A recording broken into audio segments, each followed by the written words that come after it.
Olá, meus queridos amigos, bom dia! Estamos mais uma vez juntos aqui no Pétalas do Espiritismo para mais um aprendizado com o Livro dos Espíritos. Você já sabe que é sempre muito bom contar com a sua companhia. Hoje nós vamos ver o questionamento 693. Estamos estudando sobre a lei de reprodução e hoje vamos estudar sobre os obstáculos à reprodução. Kardec pergunta: são contrários à lei da natureza, as leis e os costumes humanos que têm por fim ou por efeito criar obstáculos à reprodução? A espiritualidade nos diz: tudo o que embaraça a natureza em sua marcha é contrário à lei geral. No questionamento 693A, Kardec questiona: entretanto, há espécies de seres vivos, animais e plantas cuja reprodução indefinida seria nociva a outras espécies e das quais o próprio homem acabaria por ser vítima. Pratica ele ato repreensível, impedindo essa reprodução?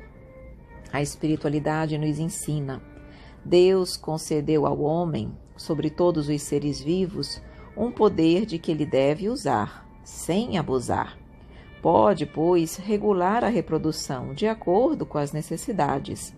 A ação inteligente do homem é um contrapeso que Deus dispôs para restabelecer o equilíbrio entre as forças da natureza, e é ainda isso o que o distingue dos animais, porque ele obra com conhecimento de causa.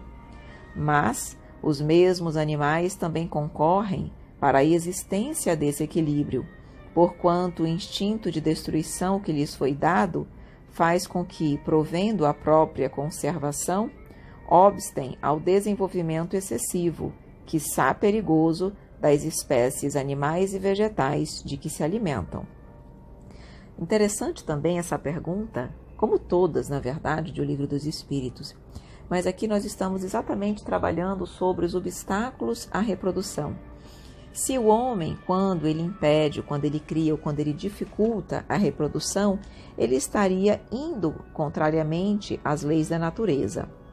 E no primeiro momento, a espiritualidade já deixa claro que tudo aquilo que embaraça a natureza é contrário à lei geral. E que nos casos onde essa reprodução excessiva poderia colocar em risco as outras espécies e os próprios seres vivos de uma forma geral, nesse caso, deve haver sim uma atuação inteligente e dosada do homem. Com equilíbrio, com inteligência, ele deve sim fazer esse contrapeso. E é por isso que Deus permitiu que ele tivesse a inteligência, para que ele pudesse utilizá-la em seu benefício, em benefício da humanidade e para restabelecer o equilíbrio entre as forças da natureza. Mas ele disse aqui, ele deve usar sem abusar. E é o que muitas vezes não acontece. O homem, em decorrência não desse objetivo nobre, mas buscando atender a interesses pessoais, ele acaba realmente criando obstáculos à reprodução de uma forma geral, animais, plantas e outras espécies de seres vivos, porque ele tem um interesse egoísta. Então, nesse caso, ele vai estar abusando dessa capacidade que ele tem. E, obviamente, que isso acaba embaraçando o andamento normal da natureza e é contrário à lei de Deus. E lembremos, nós iremos responder, nós somos responsáveis por todos os excessos cometidos. Se eu tenho inteligência, é para eu bem usá-la. E usar a inteligência adequadamente é com equilíbrio, com moderação. Se eu não faço, óbvio que eu precisarei responder, mas faz parte do processo. Não nos culpemos, mas procuremos crescer, evoluir, ampliar os nossos conhecimentos, porque nós estamos nesse processo evolutivo, então é natural que ainda erremos, que ainda atuemos em algum momento contra a lei geral, no tocante à lei de reprodução. Mas à medida que nós estamos estudando, à medida que nós estamos aprendendo, o objetivo é que isso possa, pouco a pouco, diminuir, que nós possamos realmente ampliar a nossa atuação de uma forma construtiva e positiva. O Espírito Miramês nos orienta: Tudo na natureza busca o equilíbrio, usando de todas as formas possíveis, e o homem deve observar a lei natural suave e harmoniosa. Como falamos em mensagem anterior, a inteligência do homem lhe foi dada para ser usada na conservação do equilíbrio, ajudando as leis da natureza que deixam para os seres humanos a sua parte a fazer. A regulagem da reprodução, em certos casos, pertence aos homens, a quem cabe estudar e procurar meios para que a reprodução em excesso não lhes cause mal. É claro que essa regulagem não deve vir pela força da vaidade, nem inspirada pelo egoísmo. É bom que se desenvolva nos corações da terra o bom senso em tudo que é feito, para que se garanta a paz de consciência. Todo aquele que deseja criar embaraços à lei geral comporta-se como Jesus. Para preencher a vaga neste ministério e apostolado, do qual Judas se transviou indo para o seu próprio lugar, em Atos, capítulo 1, versículo 25. E quem somos nós para desejarmos nos comportar como Jesus? Jesus tinha realmente assumido esse ministério porque ele tinha autoridade moral para isso. Então ele podia agir da forma como ele entendia, porque ele tudo entendia, ele tudo sabia. Mas isso não acontece conosco. Nós estamos muito aquém do Mestre.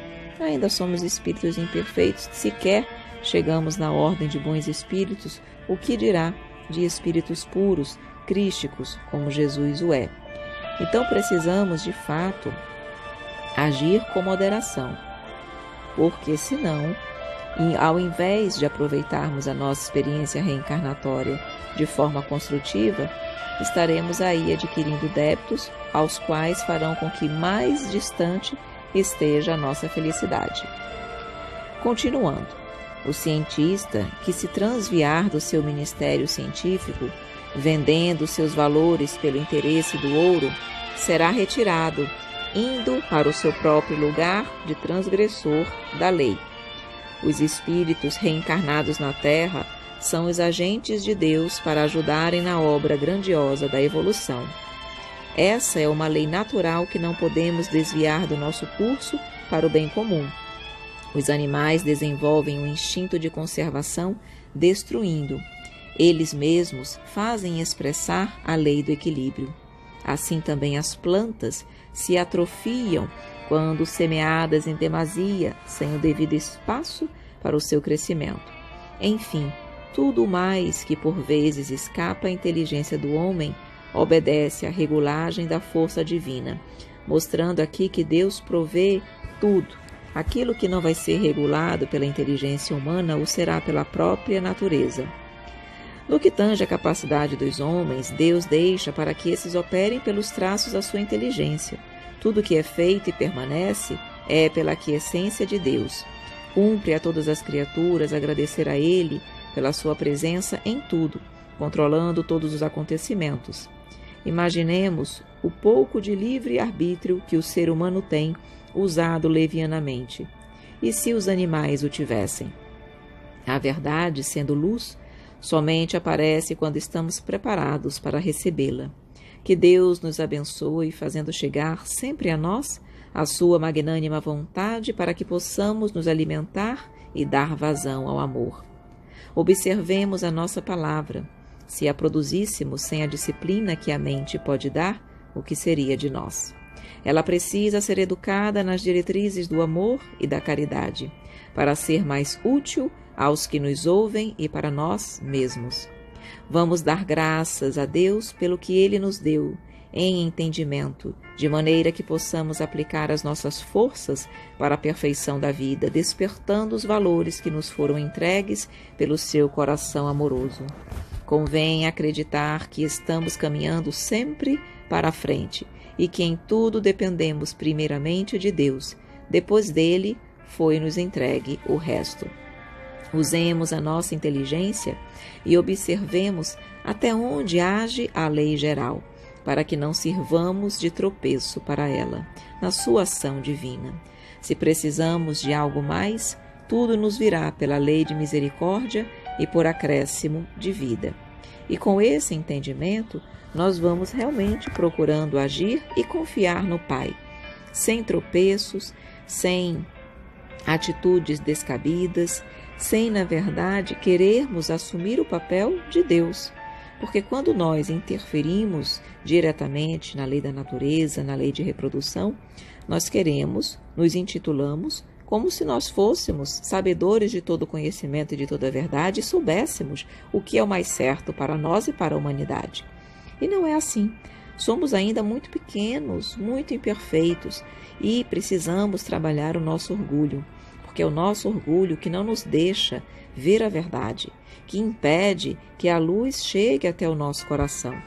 Quanto mais orgulho tivermos, mais nos achamos maiorais, mais entendemos e acreditamos que não precisamos de Deus e que sabemos realmente agir com mais propriedade do que Ele.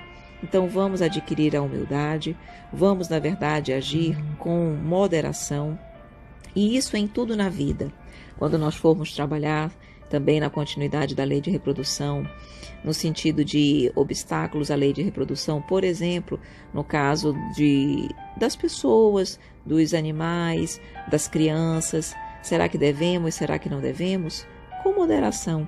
Será que eu estou evitando, por exemplo, de ter filhos, movida por interesses egoístas, porque eu não quero que o meu corpo fique assim, de uma forma que não me agrada, porque eu acho que eu preciso usufruir do tempo apenas para mim mesma, porque eu não quero ter trabalho com outras pessoas, eu quero viver apenas para mim. Então vamos refletir as razões pelas quais eu estou impedindo a reprodução, seja na minha vida, seja nos animais, seja nas plantas. A verdade é que a intenção é importante e muito importante para Deus. Muitas vezes ela vale mais do que a própria ação. Então reflitamos quais são os nossos interesses, reais interesses. O que me move? E é em função disso que eu serei certamente responsabilizada perante a justiça divina. Ok, meus queridos amigos? Quanto aprendizado, não é mesmo? Amanhã tem mais. Espero você. Desejo que o seu dia seja encantador. E caso esteja ouvindo as nossas pétalas, mas ainda não faça parte da nossa lista de transmissão, envie-nos uma mensagem para o número 92 do DDD 991919595. Um grande abraço, meus amores, e até amanhã.